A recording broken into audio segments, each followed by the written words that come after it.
Well, we're officially well into autumn. It's mid-November and I'm down at the beautiful Barham Lakes near Ipswich, and I've got a couple of nights to try and catch one. First of all though, as always, I've got to try and find something to fish for, so I'm going to have a good look round.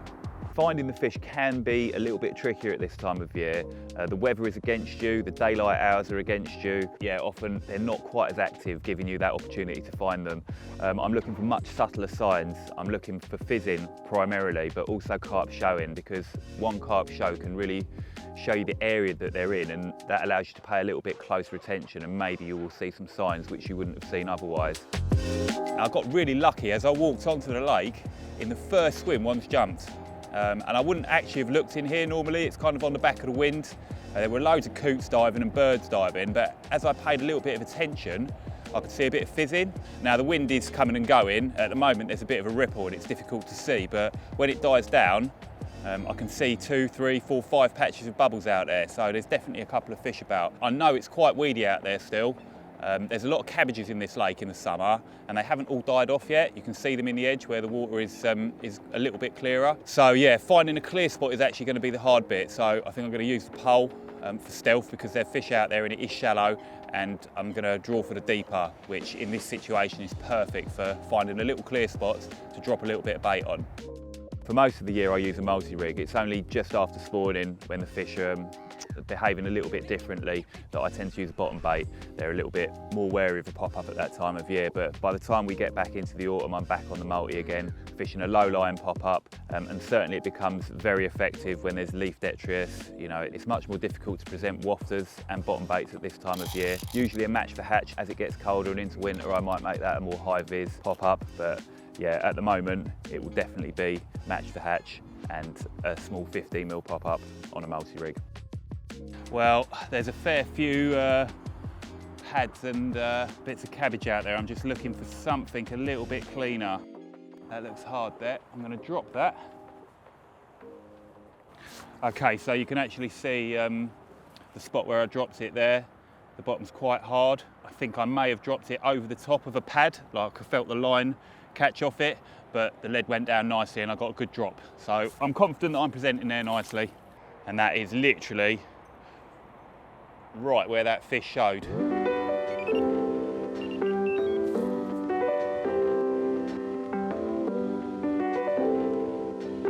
Okay, this one's just going to go straight out in front, roughly where I saw that one fizzing earlier. The bottom's pretty clean out there.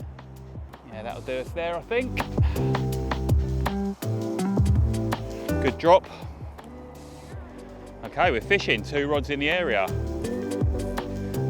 Autumn can be one of the most productive times for carp fishing. It's a time when the fish are at their best in terms of weights and in terms of the way that they look. I think a lot of people see autumn as an opportunity to get a bit of fishing in before maybe they stop for the winter. It's a time where a lot of anglers are kind of flooding the banks to get that last big carp before the winter season, before they hang the rods up. Certainly for those of us that fish all the way through the winter, it's more productive than the colder months, so you try and make hay while the sun shines for sure.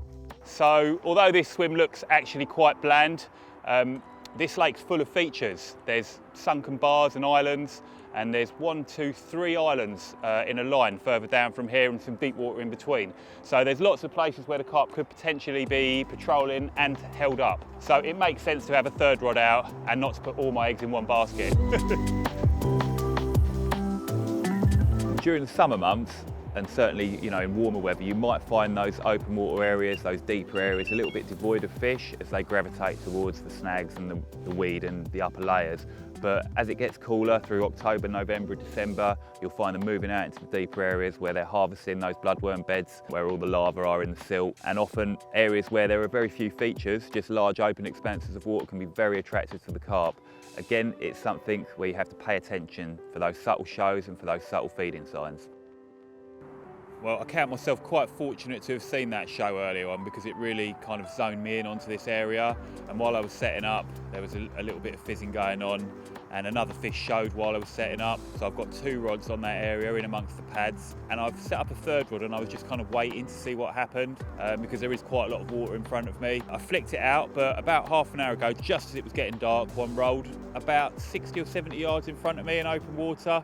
So I've flicked a lead out there, it's gone down nicely. So I've left it there and I've scattered a few baits around it, a few 15mm citrus boilies. And so I've got my bets well and truly hedged. I've got rods over bait and I've got rods kind of with a little bit of scattering of bait. So yeah, I'm going into the evening pretty confident. Let's see what the night brings.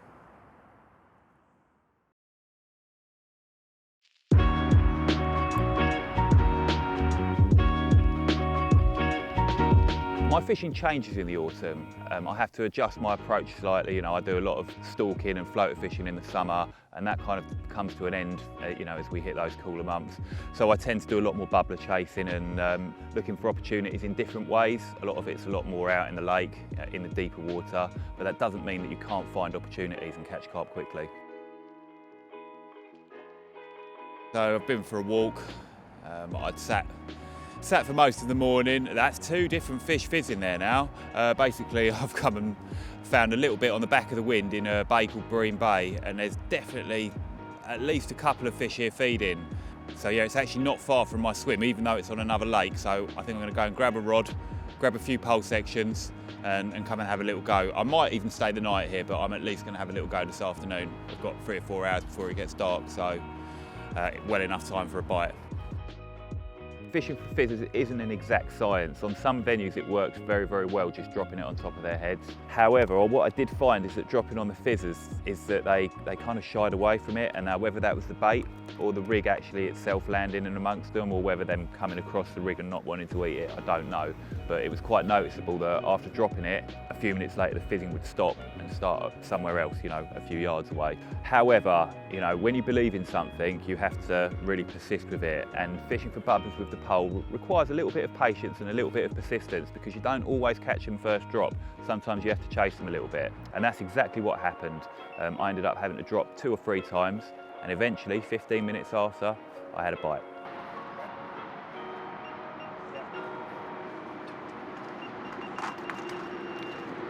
I think it's a tench, which is a bit of a gutter. Let's have a look. I don't know. Oh, it's gone in the cabbages again. Come on. Oh, my heart is in my mouth, I tell ya. Whoa. Come on then. Oh no! Come on. Yes. Oh mate. Woo! Yeah, boy, that's a nice one. Oh, that'll do. What we got, boys? 28.6, that'll do.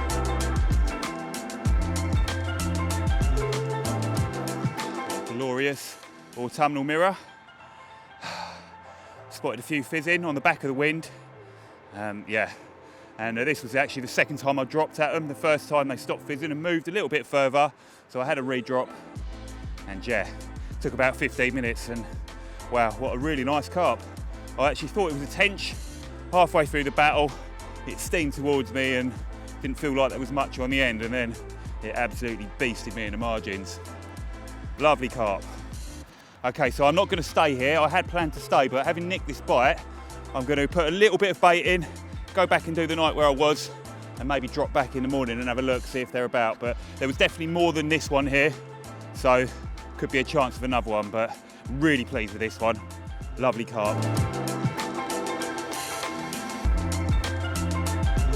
Now, I'm nothing if not opportunist, and nicking a bite from Barham Bay, I seriously considered moving all my gear and jumping in there, because there was definitely more than one carp.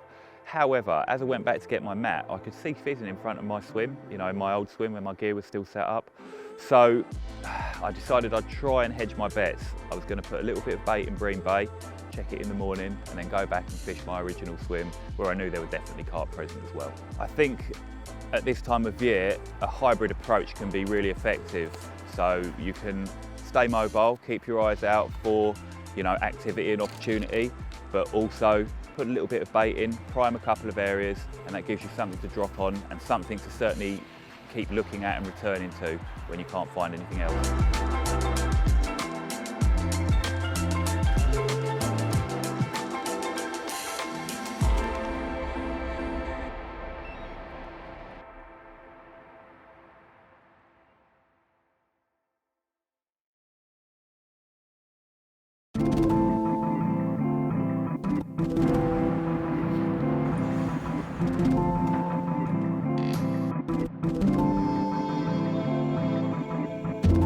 quiet night last night. There wasn't nearly as many fish showing. In fact, I don't recall hearing anything. So I did have a bit of an earlier night, but that meant I could get up nice and early this morning, and I've been up since first light and had a little wander up and down the bank here, and also left the lads with the rods and went and had a look over Leah. And I've seen a lot of fizzing this morning. There's fizzing in Bream Bay where I had that fish yesterday, but they're not right on the bait that I put in. I'm hoping that that will come good a little bit later. But there's actually quite a few fish fizzing on Blakes as well. Most of them are a little bit further down the lake in the open water, but I have got 3 fish down my right hand margin here, pretty much on top of this right hand rod. I'm stood here watching them fizzing now, and it feels like a good chance. Just debating whether to re-drop the rig or not, because as you know, yesterday I had a little re-drop, a little bit close to the bubbles, and it didn't take long to get a bite.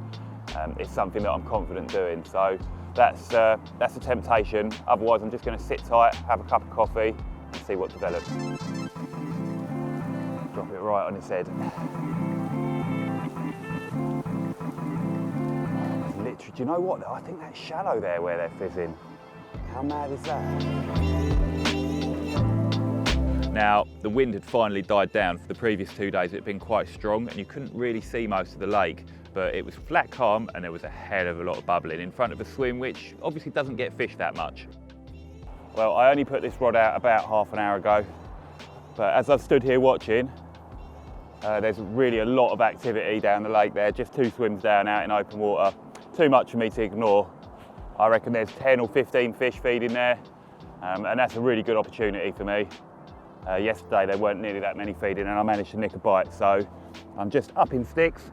I'm going to grab a couple of rods, and I'm going to drop a couple of rigs on those fizzers, see if I can't nick a bite. The fish were fizzing really hard out in open water.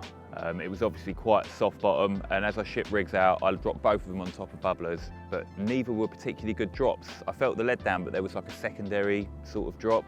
Now, when you're rolling the dice like that, just for a period of half an hour or 45 minutes, you have to really kind of weigh up whether it's worth re-dropping, and I decided I wasn't going to. I was going to leave both traps there. Exactly the same thing happened, sadly. You know, they looked like a real good opportunity, and as I was dropping on top of fizzers, I would have bet my nan that I would have had a bite, but an hour later, I was reeling in with my tail between my legs because the activity had dissipated. Anyhow, I decided I was going to go back and have a look at Bream Bay. I couldn't really see a great deal of activity on cursory glance, so I went round where I could look a little bit closer, right on top of the area, and there was some pinprick bubbles which indicated there were a few fish there. So I decided to go and get the gear and have another go, try and repeat the previous day's performance. I'd definitely say that it's at least as important as any other time of year to make sure you're on them. Don't just rely on a bed of bait. You know, quality bait will get them down and feeding, but you need to make sure that you put that in the right place. So yeah, pay super close attention to where the fish are showing, and sometimes that can happen just after dark.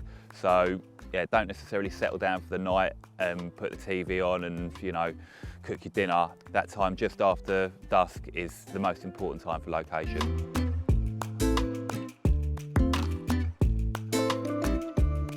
I've hung it out to the bitter end, but it's time to reel in and head off now. It's been a really cool trip. I've enjoyed it. The lake is beautiful in its autumn colours, and the fish that I caught yesterday looked really pristine as well. Really pleased with that. So yeah, I'll definitely be back soon over the next couple of months to have another little go, I think, before my ticket runs out, because yeah, I think there's a chance of maybe catching one in the colder months as well. All right, let's head off.